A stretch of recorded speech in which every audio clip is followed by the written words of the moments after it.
Common sense, day 4.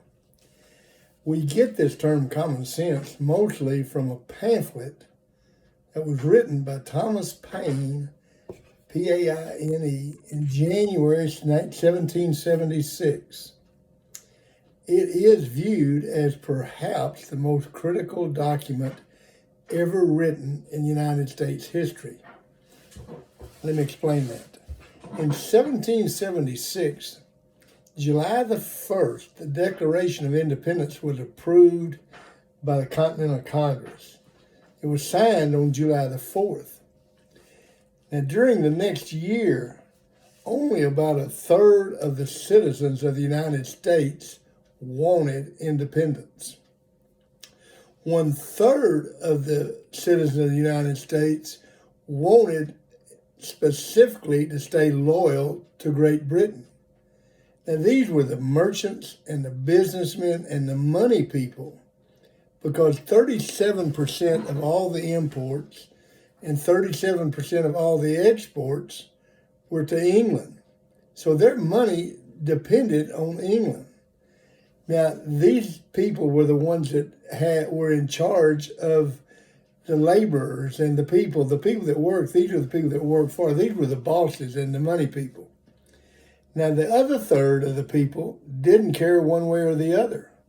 They were going to do whatever they wanted to. There was not a hue and cry for independence, as sometimes we're led to believe.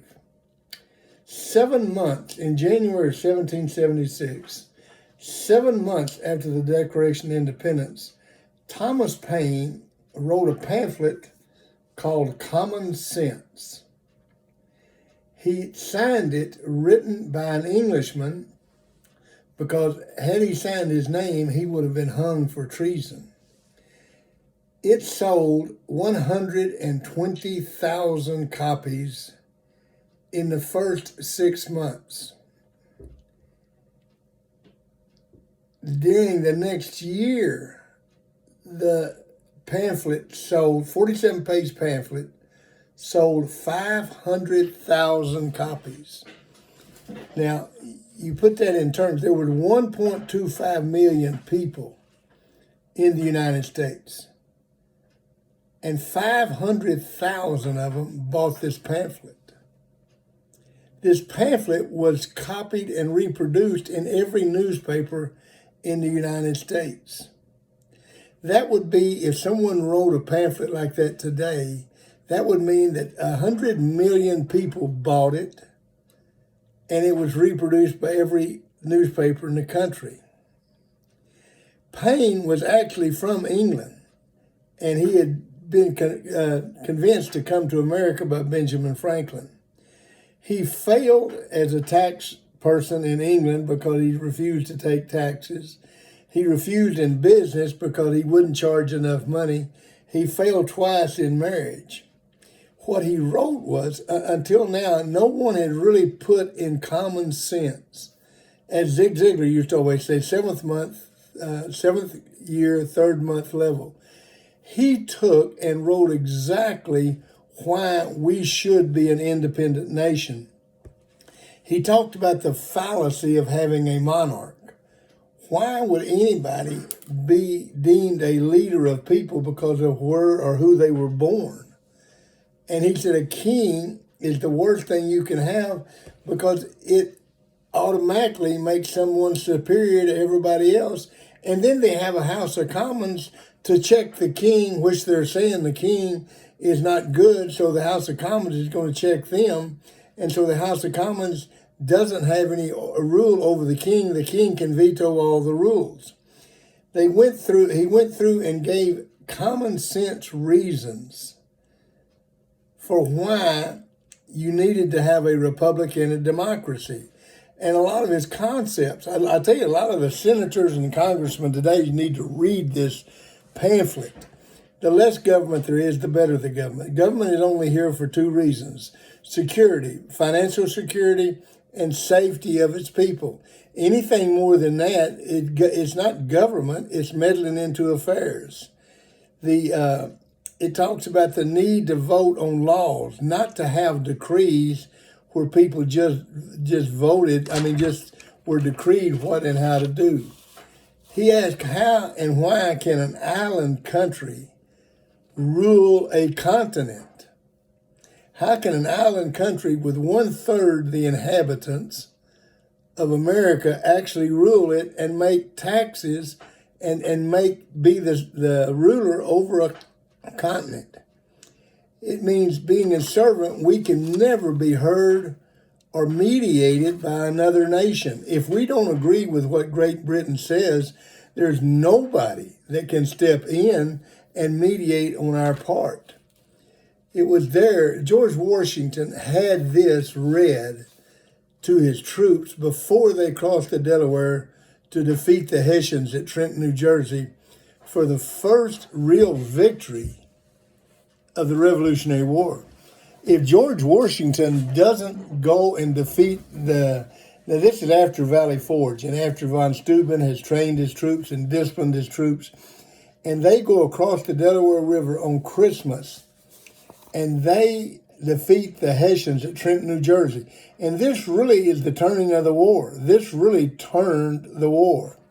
Now, this is what Thomas Paine wrote, and it was read to every one of these soldiers before they got on those boats to go across the ice-covered Delaware River, which was treacherous just to get across it, and to go into Trenton. This is what he wrote. All America must persevere, must suffer, he wrote, for all history awaits this battle's outcome. These are the times that try men's souls. The summer soldier and the sunshine patriot will in this crisis shrink from the service of his country. But he that stands it now deserves the love and thanks of every man and woman. Tyranny, like hell, is not easily conquered. Yet we have this consolation with us, that the harder the conflict, the more glorious the triumph. What we obtain too cheap, we esteem too lightly. Does that sound like a football coach talking to a team before a game? Every point you need to make's in there.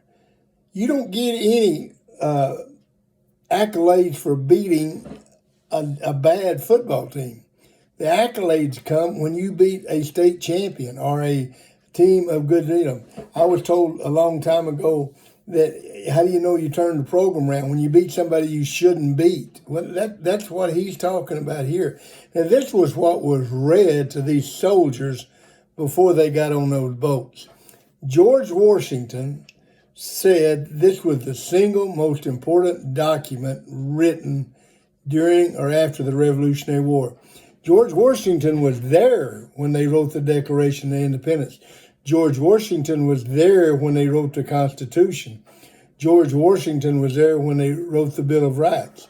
George Washington says this document was the most important document written. John Adams said there was no document that outlined exactly why and how we should become an independent nation. This thing sold 500,000 copies. It made Thomas Paine famous. Matter of fact, it made him world famous because the second printing, he printed his name on it in order to get some money. He went on he went back to England to do some revolutionary things, and then he was totally against the king being the ruler, and he got thrown in prison. He escaped from prison, went to France, and got in trouble in France, and died back in England, and there were 6 people at his funeral. Now, you may not have ever heard of Thomas Paine, but Thomas Paine, common sense, every person should have to read Common Sense in American history. That should be a requirement because it explains exactly what our government should be, how it should be run, and why it should not be a monarchy and why it should not be a socialist country. It explains exactly why it should be a democracy. Very interesting little closure. Thomas Paine, because of the Revolutionary War, America got rid of a king. We've never had a king. Great Britain got rid of slavery because the English, in order to try to get win the battle in the southern states, in Georgia, South Carolina, in the southern colonies, Great Britain said any slave that fights for Great Britain will be free. Well, to do that, to say that in America, they had to say it back in Great Britain. So one of the after effects of common sense was America has never had a king. Great Britain got rid of slavery in the 1700s, something we should have done back then. It's also very interesting to note that Thomas Paine believed in equal rights for women. Thomas Paine believed in equal rights for slaves.